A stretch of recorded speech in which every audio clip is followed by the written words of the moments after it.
Halo, selamat sore. Saya Anastasia C. akan mempresentasikan praproposal saya dengan judul Isolasi dan Karakterisasi Senyawa Metabolit Sekunder Nonpolar Tumbuhan Alpukat atau Persea americana Mill. Bab 1 Pendahuluan. Bagian pertama latar belakang. Indonesia merupakan negara yang kaya akan keanekaragaman hayati, yakni flora dan fauna.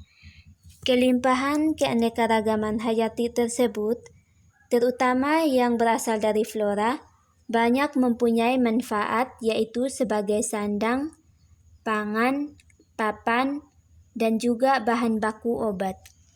Adapun bahan baku obat tersebut mempunyai senyawa metabolit sekunder.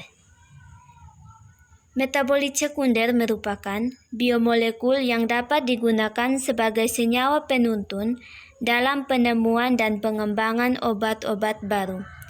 Senyawa metabolit sekunder juga memiliki fungsi, yaitu untuk mempertahankan diri atau mempertahankan eksistensinya di lingkungan tempat tumbuhan tersebut berada. Alpukat atau Persea americana Mill adalah salah satu tumbuhan yang memiliki senyawa metabolit sekunder yang cukup dikenal di kalangan masyarakat Indonesia, terutama masyarakat Timor di Kabupaten TTU, khususnya Provinsi NTT, yang banyak menanam tumbuhan alpukat. Akan tetapi, sebagian masyarakat Timor hanya memanfaatkan bagian buah yang dapat dijadikan sebagai jus buah dan juga bagian daun yang dapat dijadikan sebagai obat yang memiliki khasiat dalam mengobati penyakit seperti sariawan, kencing batu, dan juga ginjal. Rumusan masalah. Senyawa metabolit sekunder apa saja yang terkandung di dalam batang tumbuhan alpukat atau Persea americana Mill? Tujuan: untuk mengetahui kandungan senyawa metabolit sekunder yang ada pada batang tumbuhan alpukat atau Persea americana Mill, dan juga sebagai informasi untuk peneliti selanjutnya yang membutuhkan. Bab 2 Tinjauan pustaka. Bagian pertama, metabolit sekunder. Metabolit sekunder adalah senyawa metabolit yang tidak esensial bagi pertumbuhan organisme dan ditemukan dalam bentuk yang unik atau berbeda-beda antara spesies yang satu dan yang lainnya. Metabolit sekunder juga mempunyai fungsi, yaitu untuk mempertahankan diri dari kondisi lingkungan yang kurang menguntungkan. Adapun beberapa senyawa metabolit sekunder yang dapat digunakan dalam produksi seperti sabun, pewarna, parfum, dan juga permen karet. Bagian berikut tumbuhan alpukat. Deskripsi. Morfologi pada bagian akar tumbuhan alpukat memiliki sistem perakaran, yaitu akar tunggang.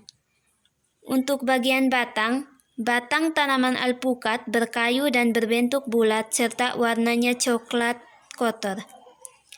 Bagian daun, daun alpukat adalah daun tunggal dan simetris, mempunyai tangkai dengan panjang kira-kira 1-1,5 cm.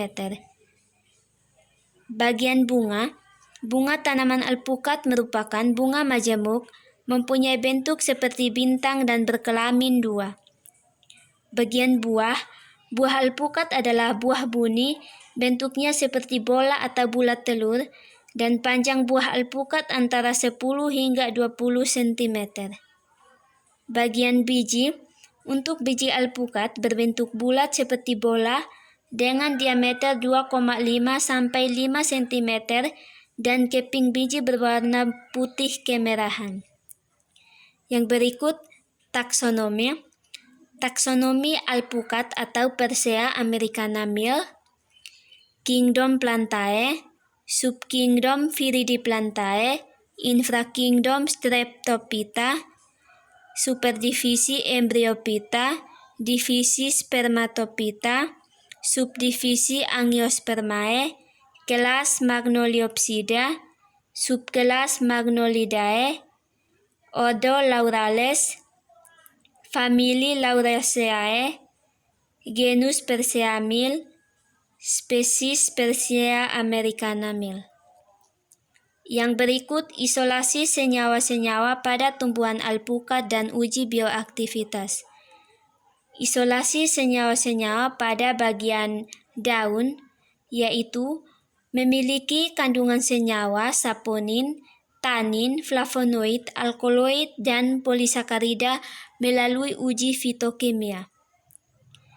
Yang berikut untuk bagian buah, memiliki kandungan senyawa, 2 senyawa turunan asam absisat, yaitu asam beta-D-glukosida 1S6R8-hidroksiabsisat dan asam beta-glukosida 1R3R5R8S epihidropaseat.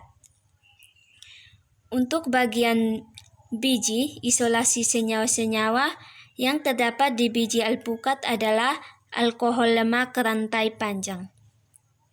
Yang berikut kromatografi KLT.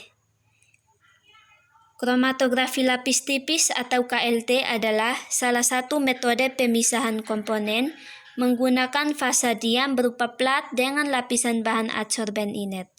KLT menggunakan plat tipis yang dilapisi dengan adsorben seperti silika gel, aluminium oksidasi atau alumina, maupun selulosa. Adsorben tersebut berperan sebagai fasa diam. Fasa gerak yang digunakan dalam KLT sering disebut dengan eluen. Faktor retensi atau RF adalah jarak yang ditempuh oleh komponen dibagi dengan jarak yang ditempuh oleh eluen. Nilai RF sangat karakteristik untuk senyawa tertentu pada eluen tertentu. RF KLT yang bagus berkisar antara 0,2 sampai 0,8. Yang berikut spektroskopi UV vis. Penyerapan sinar UV vis oleh suatu molekul akan menyebabkan transisi di antara tingkat energi elektronik dari molekul. Untuk eksitasi elektron, ikatan pi perlu energi yang tinggi dengan nilai lambda sama dengan 120 sampai 200 nanometer UV hampa. Yang berikut metode Bab 3 metode penelitian. Alat yang digunakan, pipet tetes, batang pengaduk, pipet ukuran 10 ml, tabung reaksi, gelas ukur 100 ml, pipa kapiler, gelas kimia 100 ml, toples kaca, Erlenmeyer, rak tabung reaksi, wadah, bola hisap, plat KLT, kaca arloji, timbangan, cawan penguap, spektrofotometer UV vis. Yang berikut bahan yang digunakan, etanol, etil asetat, N-heksana, kloroform, NaCl, NaOH 10%, aquades, aluminium foil, tisu, kertas saring, silika gel, dan juga kulit batang alpukat.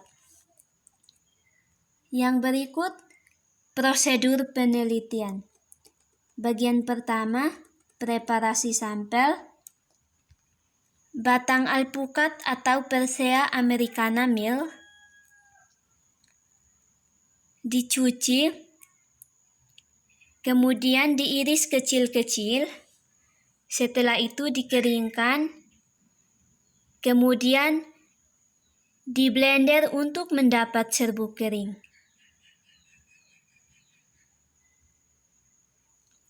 Yang berikut ekstraksi maserasi. Serbuk dari batang alpukat atau Persea americana Mill ditimbang sebanyak 1000 gram, kemudian dimasukkan ke dalam toples. Setelah itu, diisi dengan etanol hingga semua sampel terendam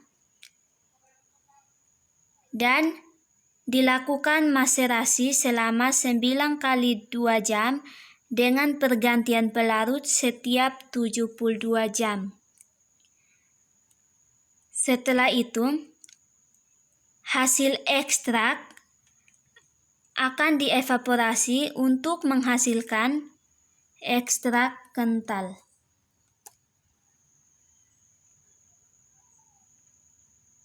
Yang berikut isolasi dan identifikasi senyawa metabolit sekunder.